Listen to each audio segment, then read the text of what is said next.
Okay, I just got up to the top of a ridge, one of the few out here, and you can see up ahead, probably can't see at this resolution, but there is a sign at the top of this next little rise. That is the top of Saddleback. It is I believe, the highest point that I'm going to be going over on this hike. In another video, I talked about decision making. One of the decisions I made was to not try climbing over this yesterday afternoon. I can tell you for sure I would not have made it. Doing this first thing in the morning, first thing in the morning, I started out at 7:30. It's about 9:15 now. That's, I think it was 3.5 miles. I don't see how it could be, because that would be tremendous time considering all the climbing I've been doing. But I'll check that. Maybe it's 2.5 miles, I don't know.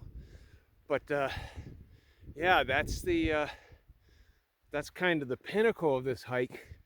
I wish I could say it gets easier, but probably doesn't.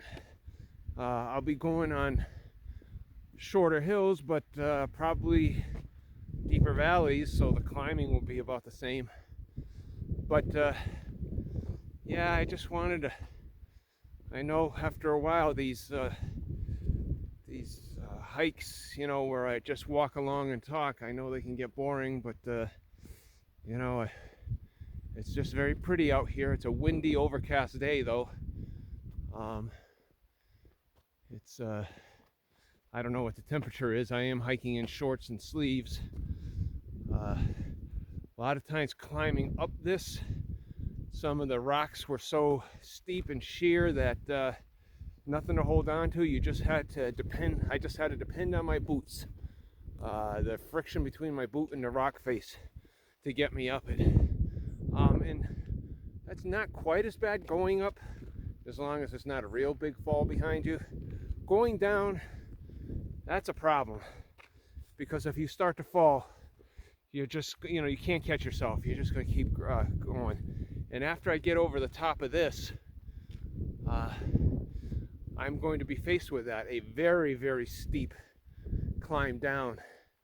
And of course, I don't know what it looks like yet, but I'm pretty sure it's not going to be much different than what I just climbed up. I can just see the sign over this little rise here. Rather than continue here, I'll take a photo when I get up there, and maybe I'll do a panorama.